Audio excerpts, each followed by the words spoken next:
And guys, what's going on? We are live for the final time. Well, not the final time for this whole playlist here, but the final retro review for this playlist here, as I am all caught up with all the live reviews and and such. But this is the Club of the Man 1993, and I am here live for my live review of NXT TakeOver Brooklyn 3.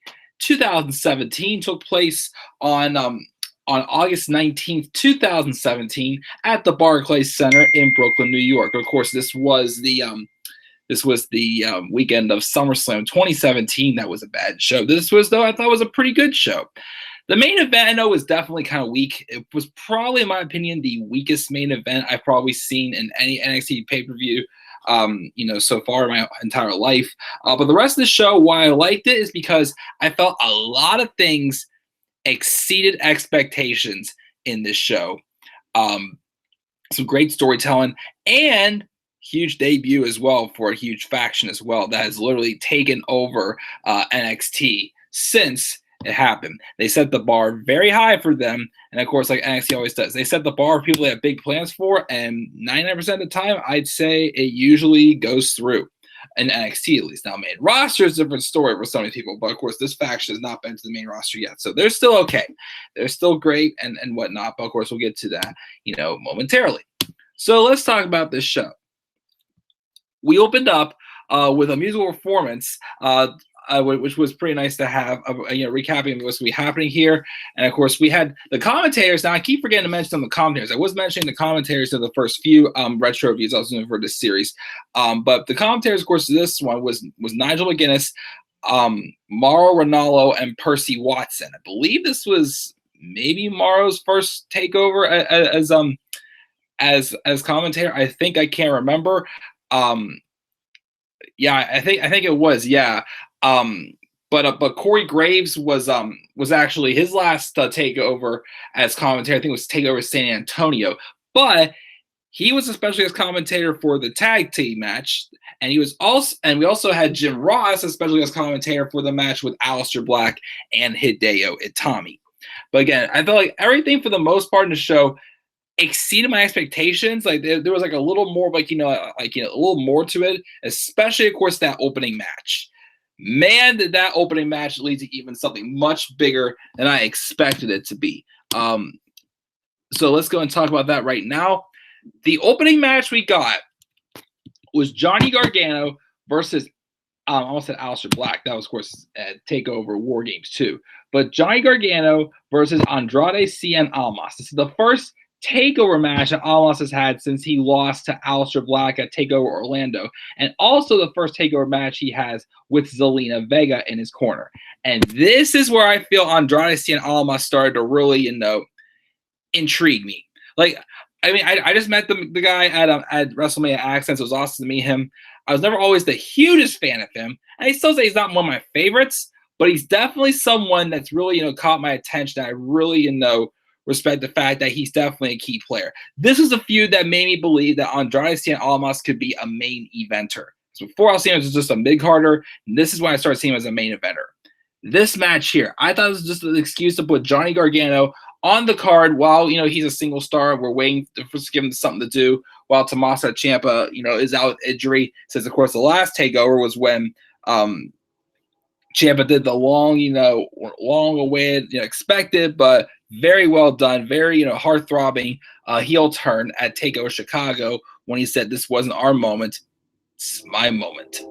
And I thought this was just a reason to give, Johnny Gargano a spot on the card as a single star. Well, the match was amazing. These two worked very well together. Like, both have similar, cruiserweight style, luchador style, and whatnot. Just some great back and forth action here. But I think the moment that really made this interesting and would carry on this feud, obviously, is that Johnny Gargano needed someone basically, haunt him, knowing that, like I said in TakeOver Chicago, it's just like, it's just like, like a breakup. Like, you're away from it for like a week or so, and you think you can start, just moving on and forgetting it even happened.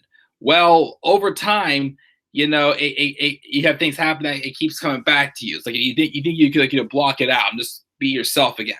No, it keeps coming back to you, and you can't get it out of your mind.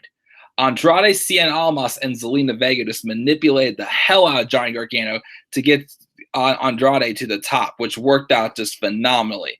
Starting in this match, where Gargano, despite taking a rough beating, some great near falls, was closing in on the victory, getting ready to do his super kick and whatnot. Zelina Vega pulled out a DIY shirt, threw it at Johnny Gargano, who caught it, and then Almas super kicked him, hit the running knees, then the hammerlock DDT, and even afterwards, you can tell, Johnny Gargano was just in a daze of shock. As Almas gets his first takeover victory, I gotta say, since he debuted at TakeOver the End, about like a year and a half earlier, or whatnot, like a little over a year earlier, because the end he won. He lost to Bobby Roode at TakeOver Brooklyn 2, and then he lost Strong in San Antonio and Black in Orlando. Yeah, but of course, this is again the beginning of the build towards Andrade Cien Almas at TakeOver War Games. The first one becoming NXT champion when he dethroned the man who beat Bobby Roode in this pay-per-view. But very surprising opening match, possibly the match of the show. Although I still say the women's match was my best match of the show, but this is probably like the second best match of the show for sure. This was awesome. This is a great match again, showing that there's a lot more on Andrade Cien Almas. This wasn't just like a filler feud for Johnny Gargano. Like no, like these two literally took advantage of Johnny Gargano. Like they had a rematch in the weeks to come, and once again, Zelina Vega, ripped off her top, and underneath her top, she was wearing a DIY modified shirt to her top and whatnot. Once again, just playing the mind games with her, just doing whatever with him, just do whatever she could to get under his skin. Even, of course, when it came for Garg, I've been predicting the match for more months. As soon as Almas won the championship, I'm like, boom, they got to do a match with them again, a third match between them at TakeOver Philadelphia, and just go all out with it. And they sure did. They had a freaking match of the year candidate. I mean, I know a couple people consider that match of the year in 2018, Andrade Cien Almas versus Johnny Gargano at TakeOver Philadelphia. Just an amazing match for sure. But it was just unreal, Not only did this feud, keep good role over Johnny Gargano playing well into his story with Tommaso Ciampa, as we waited 322 days for that match to happen between those two, but it also really elevated Andrade Cien Almas, has helped him to get his niche as well. That's why I always look back and appreciate that match, because it really got the ball rolling, even earlier than I expected with the Tommaso Ciampa and Johnny Gargano feud, and it also really helped another guy out in Andrade Cien Almas. See how two men can benefit from a feud, like both men. That's what means. One person has to benefit from it, like Vince McMahon thinks on the main roster, because wins and losses do not matter. Yeah, but an excellent open match. Andrade Cien Almas wins again with a hammerlock DDT. He wins this match.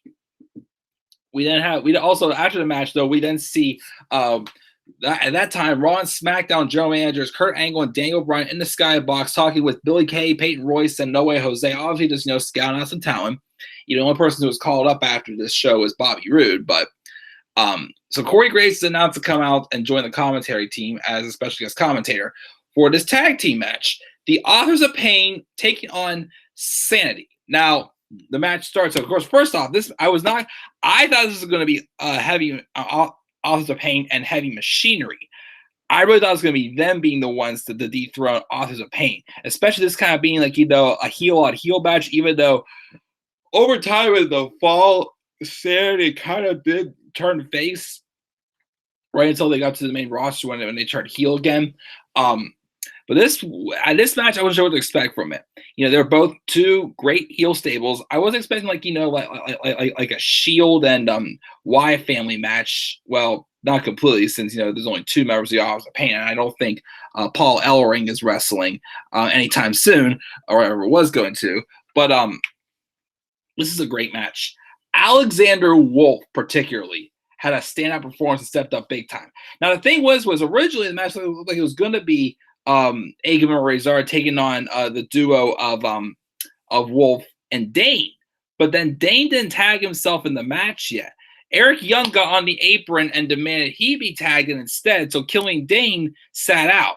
and didn't participate in this match, which again, I was kind of surprised. You thought you'd have Killian Dane in the match, but he was just, just directed traffic and took some people out. Of course, my favorite part also was one point there was a table out, I believe it was, and it looked like Nikki Cross was trying to take out one of the Authors of Pain, but then whichever one it was, caught her, and then Killian Dane squashed him, even though Nikki was in the middle, and I'm like, oh, that's your future wife there. You say, hey, don't hurt my woman, bam, and just takes him out. But I thought it was a great match again, especially for Alexander Wolf, because he always seemed like he was on the short end of the stick, kind of being overshadowed by the talents of Young, who is the master manipulator.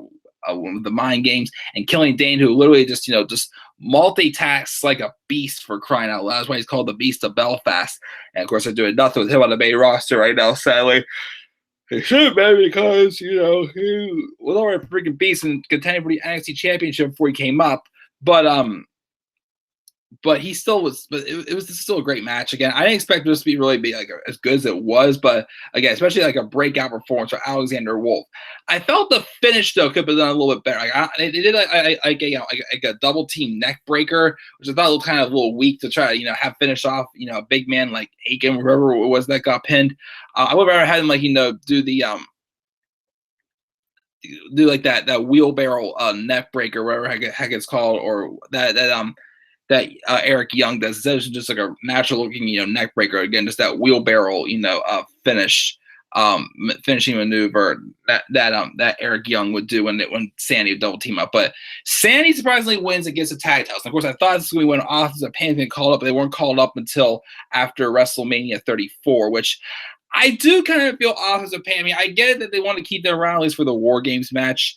And then they had a match with Undisputed Era at TakeOver Philly. Then they also had the other match at TakeOver New Orleans. I just kind of thought they kind of overstayed their welcome just a little bit. They probably could have at least been called up after Survivor Series, I felt, my opinion, but was not the case. But still just a great match. Again, it's a lot better than I expected, definitely. I mean, I'm not saying this match is bad. I didn't think it was going to be as good as it was going to be as well. Of course, again, I like the interesting part again with Eric Young, since Killian Dane did not tag into the match yet, Eric Young, got in the match instead. And Killian Dane just, directed traffic outside the ring, helping out. But just, again, there's a lot of chaos and whatnot with all these, big men and whatnot. And there was a great big man tag team match for sure. But afterwards, this is where the night really got to start interesting. Of course, at the time, Red Dragons, Kyle O'Reilly and Bobby Fish came out. Now, in recent weeks, they've each individually made their singles NXT debuts. I forgot who Bobby Fish faced, but I remember Kyle O'Reilly faced Aleister Black in Aleister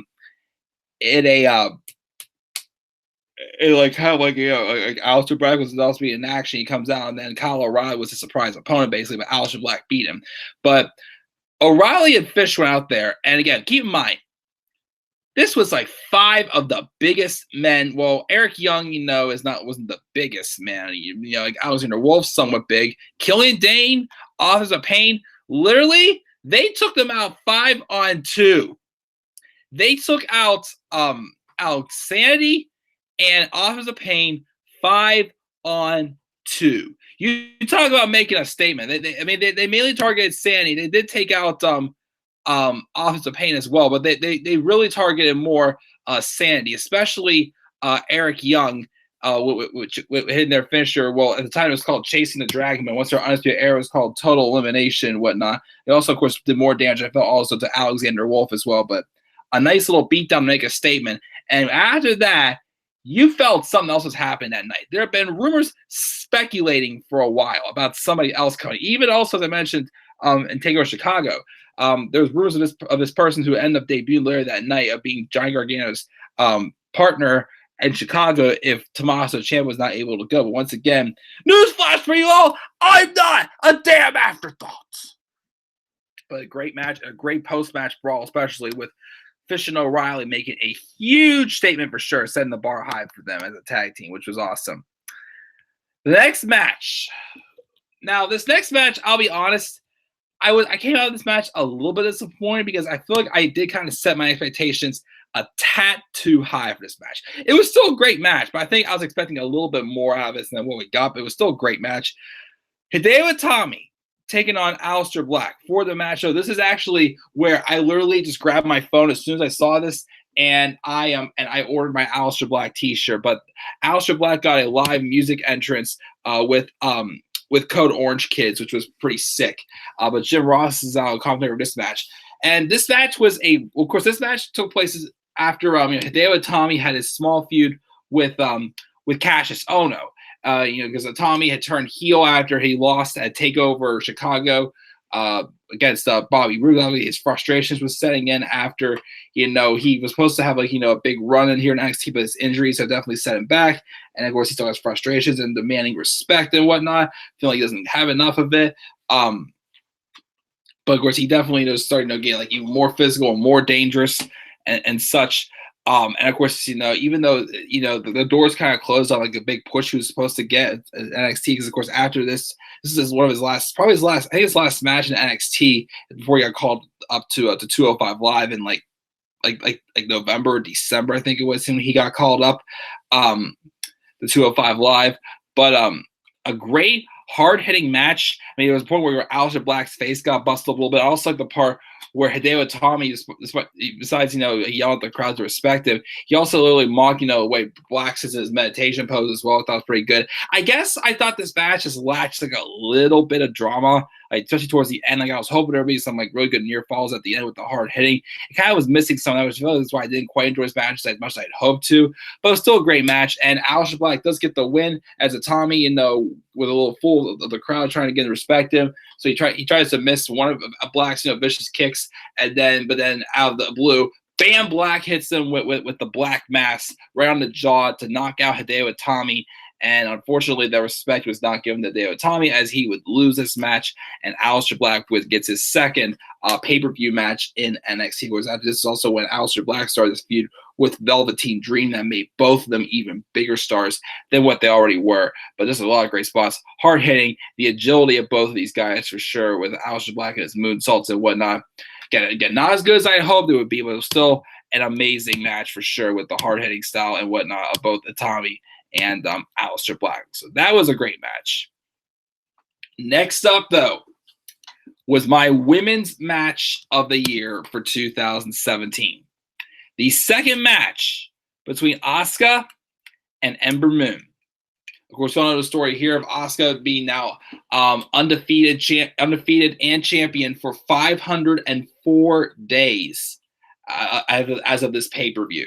Unfortunately, we didn't know at this time this would be Asuka's final match in NXT, because I think she suffered a minor injury, so she would relinquish the championship and, retire from NXT undefeated and before she went up to the main roster. So that's why Asuka got called too. It says Bobby Roode, but Asuka then debuted till a TLC in 2017. But when she debuted on Raw, and had a good match against Emma. Not as good as, of course, their TakeOver London match, but anyways. So the story going into this match, obviously, was well played. Asuka was just on a roll, undefeated and whatnot, and champion. But of course, Ember Moon, who probably needed just a little bit more, but a little more oomph, before having like that classic match that either these two could have. Because they did have a great match still with great storytelling at TakeOver Orlando. But obviously, just to give Ember that bigger rub and wanted to get her to another level too, to be a champion, they had to basically tell some other story here, and they did properly and just beautiful, as Asuka obviously for the first time saw that her championship reign was in jeopardy, and she kind of used a heel tactic to cheat to beat Ember Moon. And then when Ember Moon was in the Battle Royale to be that one contender again for the Women's Championship, Asuka took her out, and as punishment, she was supposed to face Ruby, Nikki, and Ember, but Ember was too injured and couldn't wrestle at TakeOver Chicago. So instead, when she was cleared, she came after Asuka again, saying that, I want to beat Asuka. I want Asuka to take over Brooklyn 3. I want to prove that, she has to take shortcuts to beat me and whatnot, basically, and all that stuff. Well, this match got told that story. Ember Moon was definitely, at the caliber of her game that we all wanted her to be at. As we all thought she was going to be the one to dethrone Asuka and break Asuka's undefeated streak. She was prepared, some great near falls. She looked like she could compete with Asuka. She looked like she was going to be the one to beat Asuka. But then, remember the first match? Asuka was never, Ember Moon was never able to hit her Eclipse on Asuka. She hit the Eclipse on Asuka. 1, 2, Asuka kicked out. And the facial expressions, the frustration, the determination that Ember Moon had to be the woman to do so. She kept fighting for it. They had some great back and forth action. The vicious kicks, the attempts to the submissions and whatnot. Until towards the end, where Asuka locked in a great Asuka lock on Ember Moon. After Ember Moon went after Asuka, but Asuka snatched her into an arm breaker and then rolled to an Asuka lock. Moon fought so hard, but she was stuck in the center of the ring, and right when she's about to fade, Ember Moon tapped out. Even though Ember Moon came out of this match looking like a champion, she still could not beat the Empress of Tomorrow. But she came out of that match looking like, she could have won that. It could have been any match. She could have won that. It was definitely the toughest competition Asuka definitely faced at that time, I felt. Really put over Asuka, really put over Ember. They didn't shake hands that match. They did show a sign of respect 2 or 3 weeks later, whenever they had that send-off segment for Asuka. When they showed their sign of respect towards each other, as Asuka can relinquish the NXT Women's Championship, and Ember would win that at TakeOver War Games 1 in that fatal 4-way with her, Kairi Sane, Nikki Cross, and Peyton Royce, which that was a great fatal 4-way as well. Just an amazing match. And of course, Ember Moon got a great standing ovation afterwards and emotional. Definitely the best match of her career. I still say it was probably her best match of her career. She definitely, even though she came out with a loss, you could have said Ember Moon became champion that night since Asuka relinquished the championship. She threw everything at her. She came out looking strong. She looked like she had Asuka beat. Asuka looked like she had Ember beat at times. It was just a great story. Just like exactly what needed to be to put the icing on the cake for the legacy of Asuka to NXT, especially since this was her last match in NXT again. And again, she was having a minor injury that would cause her, well, instead of just the rest of the match before going to the main roster, they had to relinquish the championship and just remain undefeated after 523 days as champion, or 2 years in NXT also, undefeated. So hats off to Asuka. It's a shame she's been booked like crap on the main roster ever since she did suffer her first loss. And now she's a Kabuki warrior. We haven't seen her for weeks, and she's teaming with Kairi Sane. But, we got that. But that was still going to eat that. This match or the match with Gargano and Almas to open the show was one of those two was my match of the night. But this is definitely my women's match of the year. And of course, we had special entrance for the main event with New York City pipes and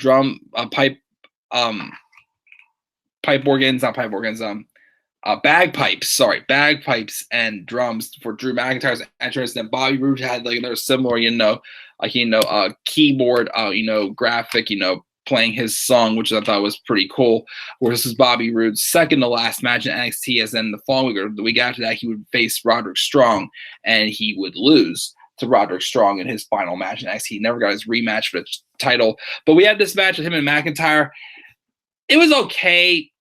Just kind of like an average match. Two guys that obviously just did not gel well together. I guess what we already had with Red Dragon, Gargano, and Almas.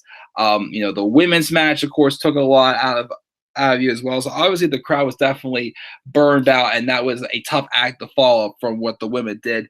So unfortunately, these guys put on just an average to decent match, but it's, in my opinion, probably the weakest main event I've seen on an NXT pay-per-view, in my opinion, after watching all the takeovers.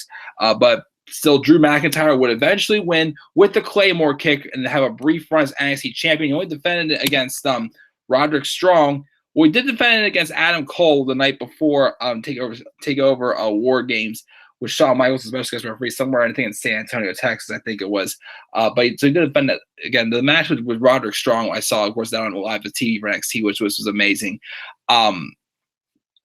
But after the match, this made up for that main event. This is, of course, why I gave this show the grade it did.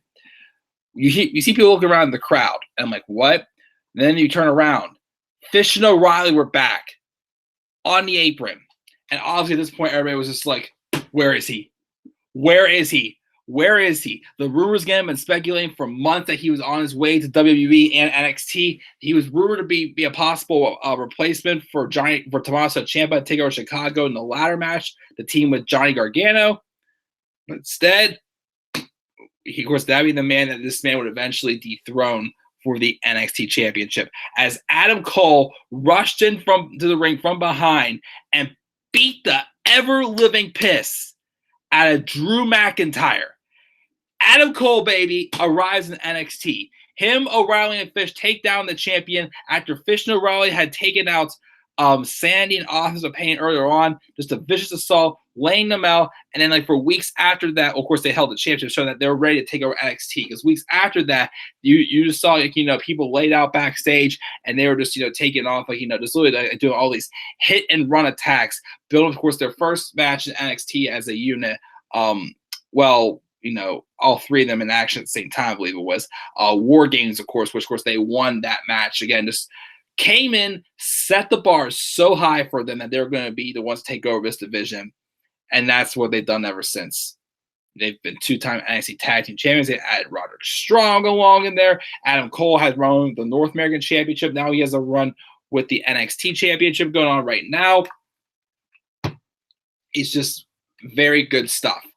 Very, good stuff. A great way to introduce a team and to set the bar high for them, as they, of course, would take over NXT and make NXT undisputedly theirs. And that, my friends, is undisputed.